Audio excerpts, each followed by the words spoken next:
Magandang tanghali po sa lahat. Mukhang okay na okay pa okay dito Maski na nasa lanta tayo. Hindi okay. Yung pinanggalingan po namin lugar, may evacuation center. Mga eskwelahan Problema, kalahati uno eskwelahan, walang bubong. So talaga sa ano ba naman klase ka ako evacuation center ang gagamitin na walang bubong? No? So, ang masakit mula raw nung bagyong basang pa, sira yung eskwelahan na yon. At hindi na asikaso. Sabi ko lang kay Mayor doon, Mayor, umasa kayo, tatapusin natin yung classroom, wala ka naman maiiwan to. Okay?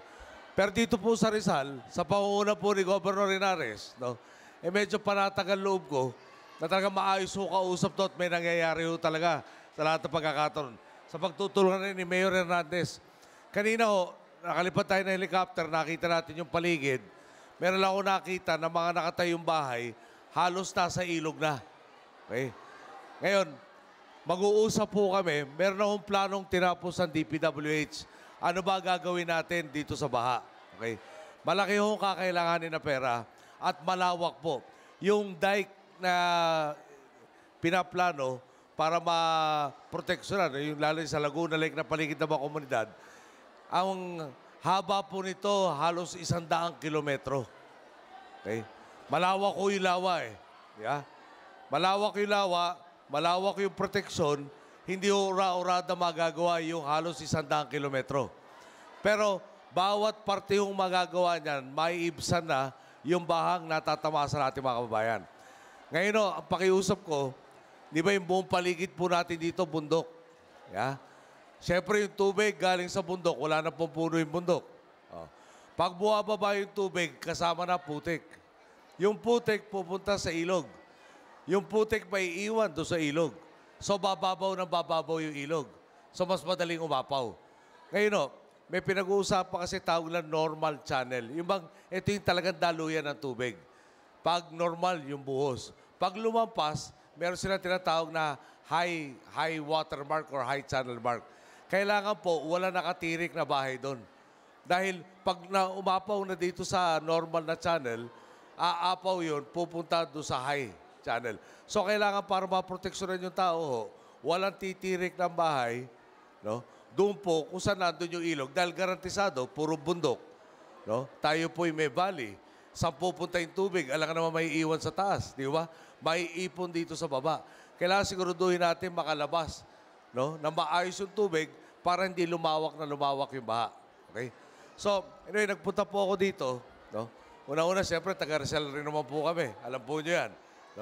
Yung lahi ng nanay ko sa mga sumulong, dito po sa Antipolo. Nanirahan. Dito ako para siguraduhin nasa maayos kayo. Iba na rin po yung nakikita natin personal. Imbis na yung mga report lang.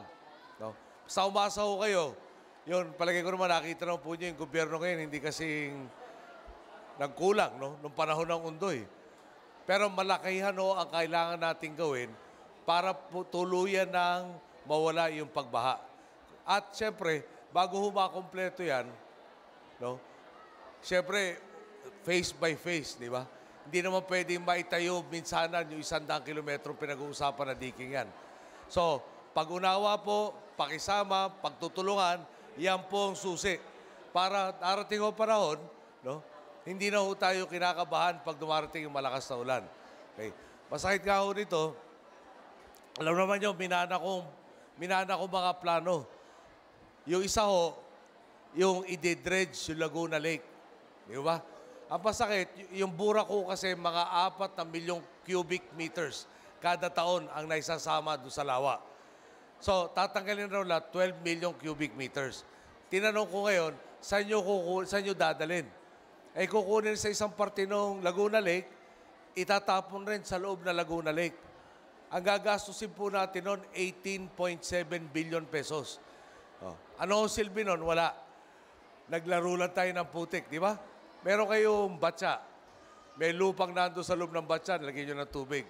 Iurong nyo yung lupa sa isang parte ng batsa, pareho lang yung tubig na mailalagay nyo. Kailangan tanggalin yon para dumami yung tubig, di ba? So, kinancel po natin yon. Kalokohan yung 18.7 billion, tatapon lang natin para maglaro ng putik. Pwede hong gastusin yun, kunyari sa Valenzuela. May 9 kilometer na dike. Mga 2 bilyon ang aabutin nun. Eh, mas masulit na doon, may proteksyon na yung komunidad, hindi naglaro ng putik. So, tinignan po lahat yung mga planong yan, nila Secretary Singson at ng DPWH, siya po ang ating water czar, may plano na maliwanag kung anong gagawin, kailan, ipepresenta po sa atin yan by next week. Tapos, pagkatapos po nun, nasa panahon tayo ng budget sa Kongreso, no?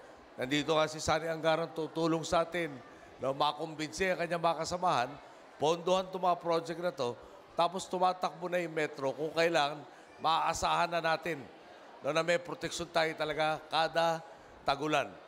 Alam naman po nyo, 20 hanggang 24 na bagyo ang tumatama sa Pilipinas kada taon.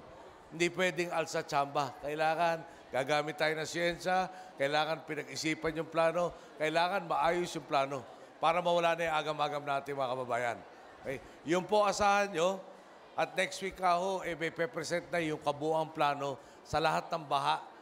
Masakit lang ako, halos sa buong Pilipinas yan. No? Pero papapangako lang ko sa inyo, hindi kami titigil. No? Umpisahan niyang plano, mabawasan na yung paghihirap natin dito tungo sa ganap na kaligtasan. Pero siyempre po, kalikasan yan. Maghanda tayo ng parang undoy o lampas parang undoy. Pag dinoble naman yung undoy, yeah, yun po, kailangan na rin natin ulit dasal. Yeah?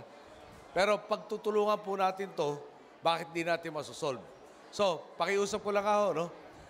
May ilog tayo, valley tayo, titirahan mo tabi ng ilog, ang distansya mo 1 metro doon sa ilog, tapos magtataka ka, pag malakas ang ulan, bakit nababaha sa inyo?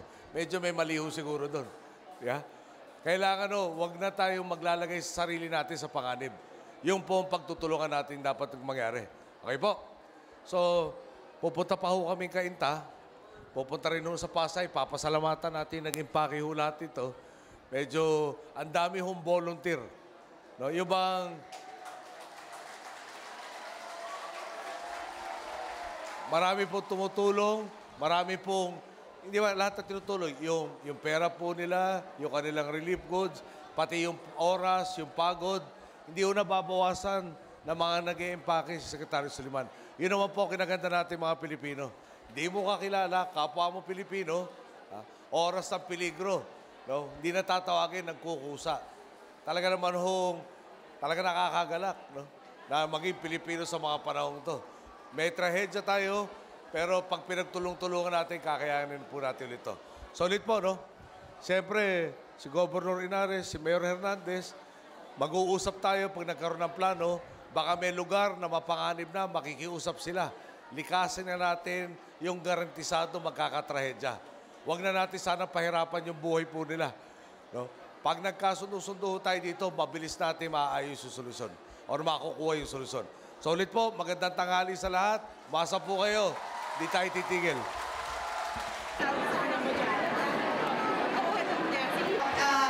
Tuloy-tuloy po natin ipamimigay yung iba. Hindi po lahat makakakuha sa ngayon mula kay Pangulo, pero marami po kaming dala. Huwag po kayong mag-alala na kasama. Sila po ay ang ating mga